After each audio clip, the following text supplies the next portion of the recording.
another trip ni Mama. This time is Korea. Hindi ako nisama.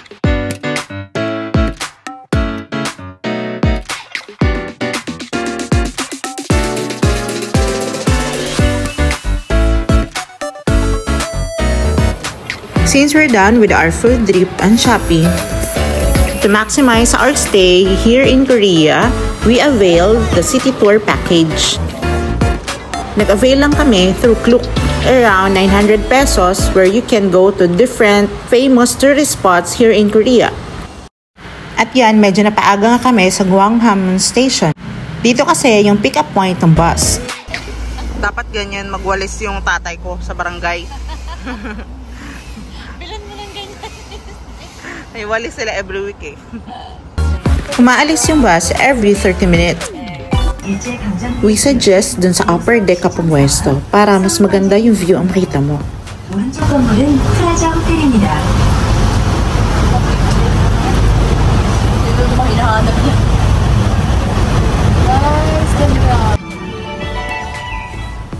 Ang galing kasi may maririnig kang instruction at trivia from time to time.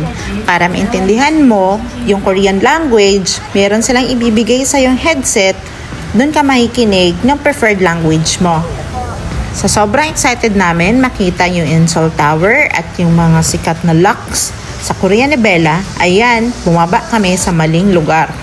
Not bad din naman itong lugar na to kasi puro puno at saka tahimik. At ayan, sumakay na ulit kami doon sa next bus.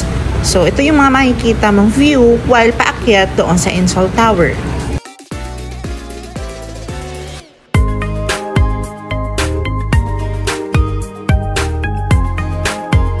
Ito naman yung view pagkadating mo doon sa may drop-off point.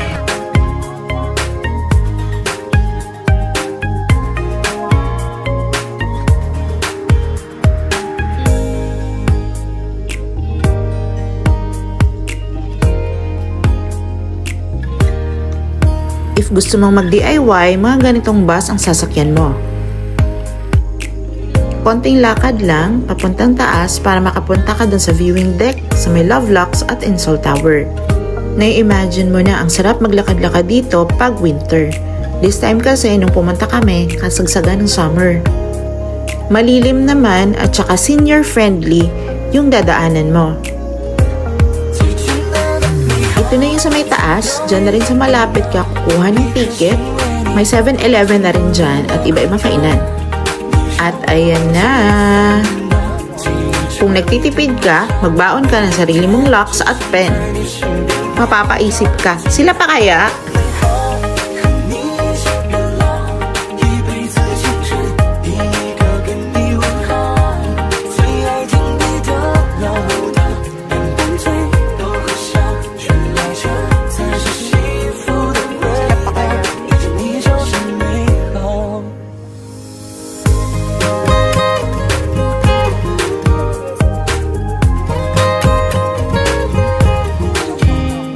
Iba din yung bayad pag gusto mo umakyat sa observatory.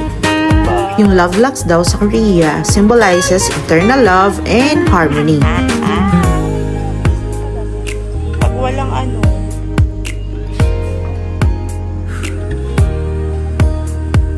Ay pa. At nung napagod na, pwede na magpahinga sa may viewing deck. Kita mo yung buong city ng Seoul. Iba din siguro ang ganda dito pag gabi. If di mo preferred yung araw kasi mainit, pwede kang mag-night tour din. Lagi kong ini-imagine dito, paano na lang dito pag winter.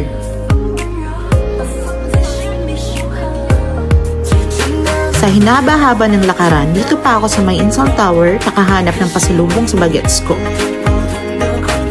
This time, pababa na kami. Ayan, puro green, puro puno.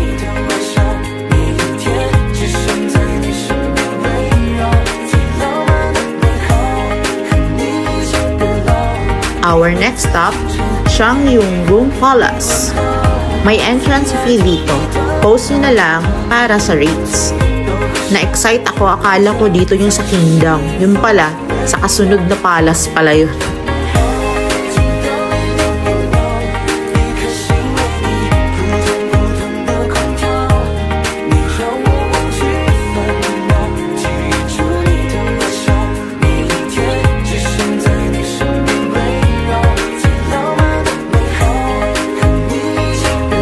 ganda naman dyan, Ma. Isama mo kami next time.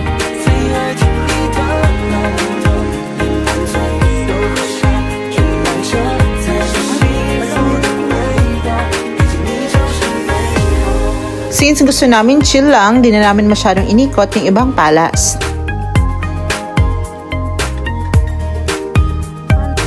Our next stop is in Sadong. Here, puro coffee shop, tea house, restaurant, and souvenir shops.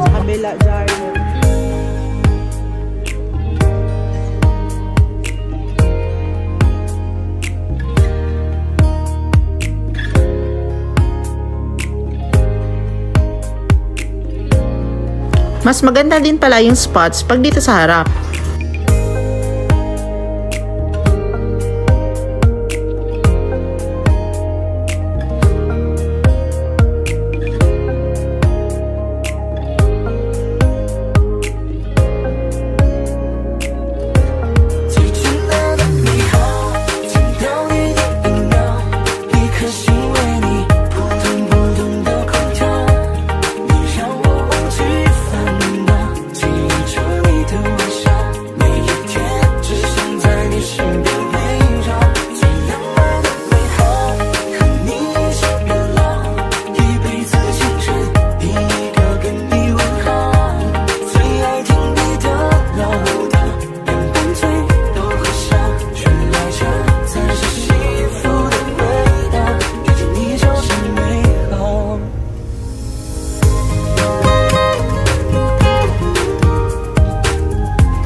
굉장히 광화문 한자이며 조선시대 성군인 세종대왕과 일본의 침략으로부터 나라를 구한 조선의 이순신장군 동상이 있습니다.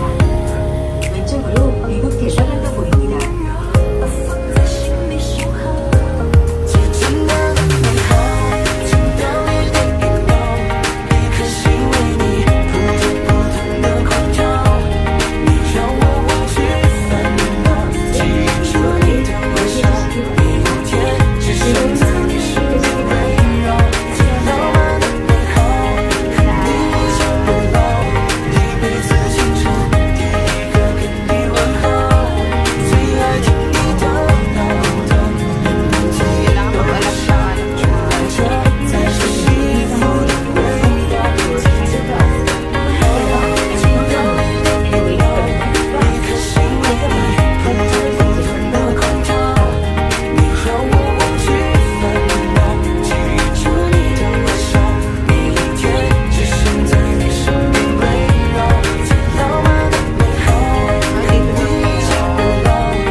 Dito yung last point kung saan din kami sumakay kanina.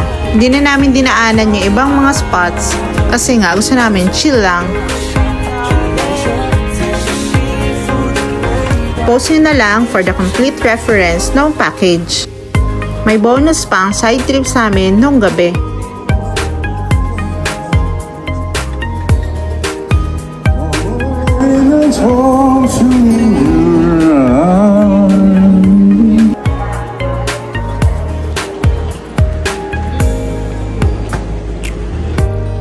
Until next time, Korea, hopefully kasama na yung family next time.